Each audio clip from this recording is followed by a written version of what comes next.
যে সকল দেশে আমাদের বাংলাদেশিরা কাজ করছে সেই দেশের আইন মেনে চলাটা অত্যন্ত জরুরি এবং সেই দেশের আইন বহির্ভূত, কারণ এই বাংলাদেশি ভাইরা অনেক কষ্ট করে কষ্টার্জিত টাকা খরচ করে, অনেক সময় প্রয়োজনের বেশি টাকা খরচ করে জমি জমা বিক্রি করে তারা বিদেশে যায় কাজ করতে।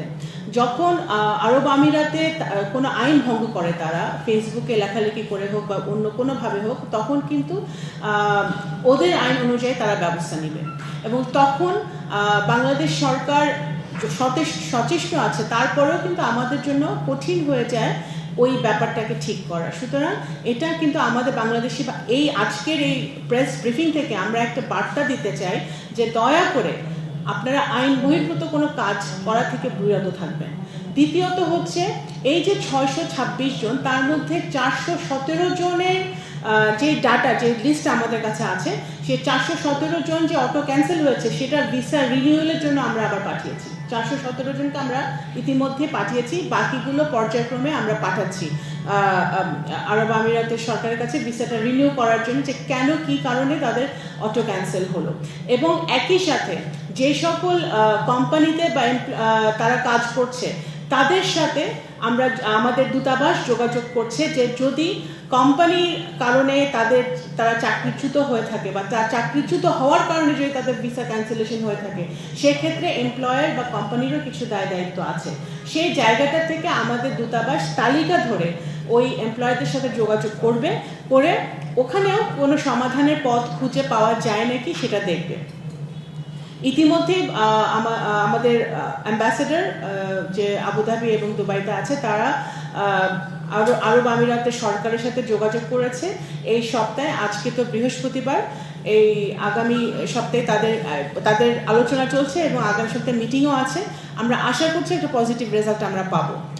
এরপরেও যেটা আমরা বলতে চাই, যেটা ইতিমধ্যেই বলা হয়েছে, যে আমাদের আরব আমিরাত বা বিভিন্ন দেশে আমাদের বাংলাদেশিরা যখন ফেক ডকুমেন্ট নিয়ে যায়, তখন কিন্তু সেই কারণে আমাদের বাংলাদেশিরা যারা যায় বিভিন্নভাবে কাজ করতে, তারা যেরকম বিপদে পড়ে, আবার যারা লিগালি যেতে যাচ্ছে তারাও কিন্তু বিপদে পড়ে। সো দুইভাবেই কিন্তু আমাদের এই শ্রমবাজারটা ক্ষতিগ্রস্ত হয়। তো এইগুলো উত্তরণের জন্য আমরা পররাষ্ট্র মন্ত্রণালয় এবং প্রবাসী কল্যাণ মন্ত্রণালয় অত্যন্ত নিবিড়ভাবে কাজ করছি। আমরা আইন যদি আরও শক্ত করতে হয় বা আইন সংশোধন করতে হয়, 2013 সালের অভিবাসন একটা আইন আছে, সেই আইন যদি সংশোধন করার প্রয়োজন হয় সেটাও আমরা আইন মন্ত্রণালয় এবং সাথে কথা বলবো এবং সেই দিকে আমরা আগাবো।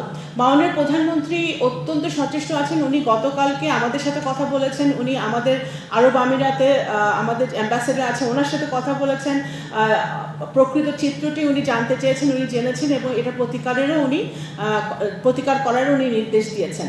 আমরা সচেষ্ট আছি, কিন্তু একই সাথে আমি আপনাদেরকে অনুরোধ করব যে কোনো রকম আপনারা যাতে আপনার যেই সংবাদটি প্রচার করেন, যে ডেটাটা প্রচার করেন, সেটা যেন ভেরিফাইড হয়। দয়া করে সেটা একটু আপনারা খেয়াল রাখবেন। আমরা সচেষ্ট আছি, আমরা সবাই মিলে কাজ করলে এবং আমরা বাংলাদেশি ভাইরা যারা বিদেশে কাজ করছে তারা যদি আমাদেরকে সহযোগিতা করে, তাহলে অবশ্যই আমরা এটা সমাধান করতে পারবো। আজকে কি শুধু আরব আমিরাত নিয়ে আলোচনা হয়েছে?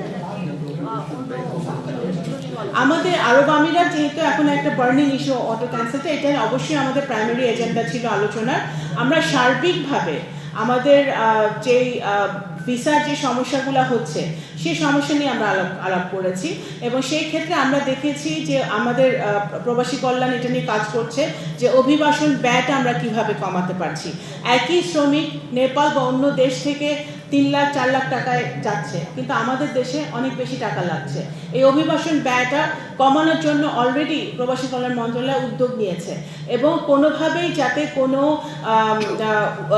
2 নম্বর কোনো কোম্পানি বা কোনো দালাল চক্রের হাতে আমাদের বাংলাদেশে না পড়ে অতিরিক্ত টাকা খরচ করে তাদের যেতে না হয়, সেটাও কিন্তু আমরা অত্যন্ত গভীরভাবে এটা পর্যবেক্ষণ করছি এবং ব্যবস্থা নিচ্ছি।